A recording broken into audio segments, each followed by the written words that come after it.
Well, at long last, we've finally been given a truly killer album to kick off 2025 with. I feel like I've been waiting ages for something like this to come along, but music is finally exciting again, and I can't wait for you all to get your ears wrapped around this delightful slice of death-infused progressive metal. Guys, gals, and non-binary pals, my name is Ian, this is Rhyme Signatures, and we are once again opening the lid on the best new releases in prog rock and metal.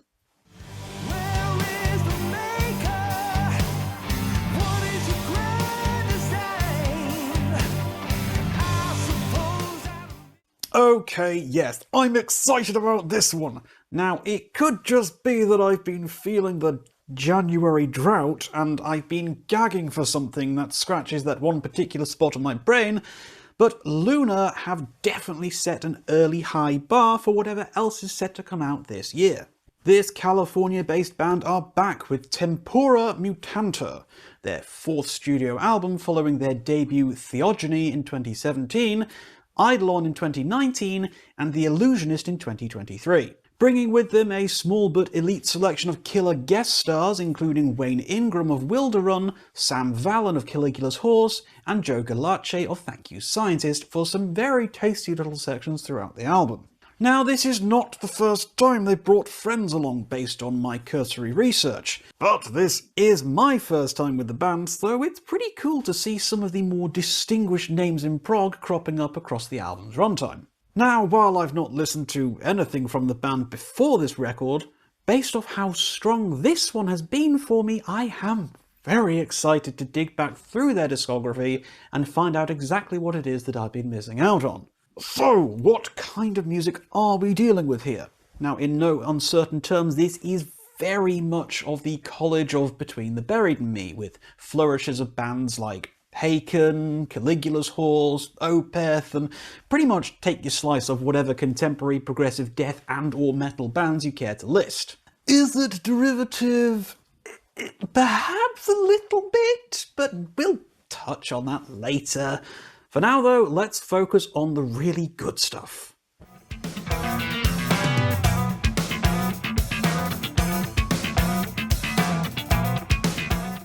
Now, there are times within the opening seconds of an album where I know I'm dealing with something quite special.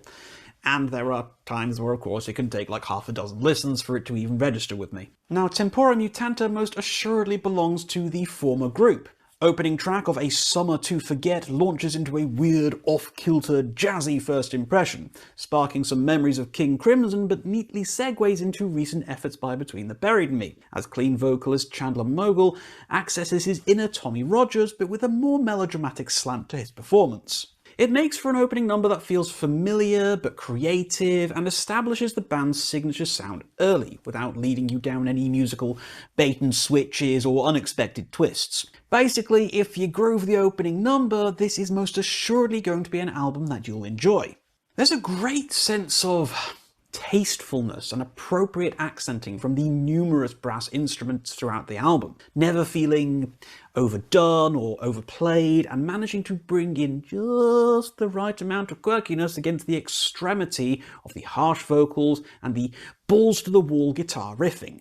And speaking of which, I feel that the guitars of Carlos Alvarez and Conor McRae need special mention, as they are always providing something really quite interesting to listen to, be it a blistering solo that shreds at the speed of sound, or another simple but effective riff guaranteed to land in your brain space for days on end. The riffs in particular are quite delightful, as the band have managed to land on that little sweet spot between letting a riff play out for just about long enough for it to feel eventful, but never really crutching too hard on it to do all the lifting in any given track. Now, the album is well structured with 6 principal tracks, with the final title track being split across 3 parts. The running time of 51 minutes is just about enough to make the album easy to listen to, and it doesn't feel too long either. It's that rare balancing act of just the right amount of music to satisfy my own personal greedy desires, as well as being short enough to keep my millennial brain from getting fatigued too early.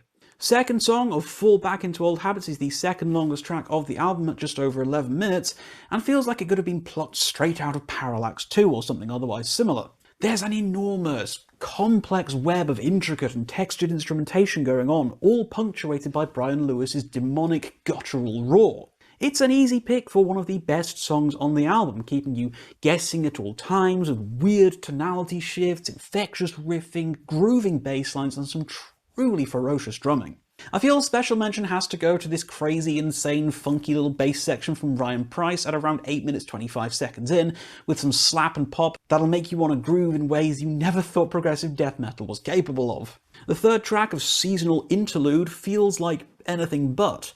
While yes, this is the shortest song on the album at a mere 4 minutes and 47 seconds long, this is far more than just an atmospheric or interstitial piece. Gentle keys and strings play off nicely against each other in the early moments, providing an atmospheric backdrop for some of the strongest clean vocals on the record. And it all culminates in an explosive bellow from Brian Lewis, with some extremely tasty bass, drums, and a genuinely acerbic, angular saxophone solo that sounds like it's rising from the depths of hell itself. The fourth track of Weakening Winter Touch was a very good pick as the lead single on the album, and definitely the safest song to bring people into the band with. Primarily focused on clean vocals, melodic instrumentation, and a more upbeat presentation, it's much more akin to Haken in style than the earlier Between the Buried Me influences on the album that the band wear on their sleeves. At nearly 9 minutes long, it explores a huge variety of sounds and stands tall as one of the more engaging tracks of the year so far,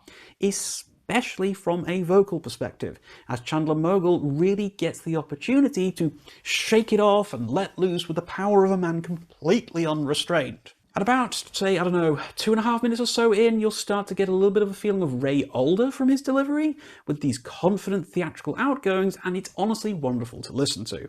Now again, I do feel that I want to put particular mention to the vocal harmonies at around the sort of a 6 minutes, 20 seconds or so. It kind of gives me flashbacks to Seal's Kiss from a Rose, which amused me no end. Now it seems unlikely this association was intended, but I live to be proven wrong on this.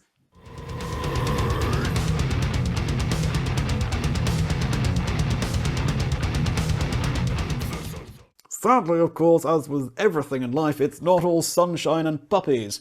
As much as I have been excitedly consuming this record with the ferocity and appetite of a man starved of the good sauce for over a month now, I'm not without the ability to recognise a few tiny flaws. Now ultimately, for as good as this album is, and it is delightfully Moorish, I feel that I'm largely enjoying it because of how much it reminds me of the other great contemporary progressive death metal bands out there, rather than for the band's own individual merits or original songwriting ideas.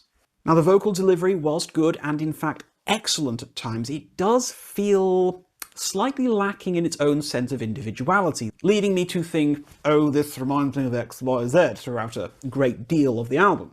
Now, while this isn't necessarily a bad thing, imitation is the sincerest form of flattery after all, it would be nice to hear more parts that make me think other bands are going to want to take influence from this, rather than what band inspired this sound. I do feel as well that the 3-part title track does end somewhat abruptly as well, almost feeling like it was gearing up for a 4th part, but never actually getting to it. Now don't get me wrong, this is still a very fine track, and I especially enjoy the variety of tonal shifts across its 12-minute runtime. The harmonica section in part 1 is particularly noteworthy, but it doesn't feel overall quite as coherent or focused as songs like Weakening Winter Touch or Spring in My Step do.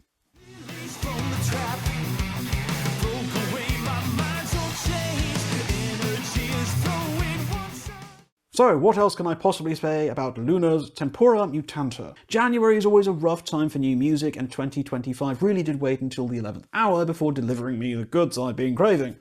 Yes, there's been a lot of good albums that have come out this month, but this is the first that made me ravenously and obsessively consume it and practically fall over myself to get a review done, such is my keenness to get the word out about this record.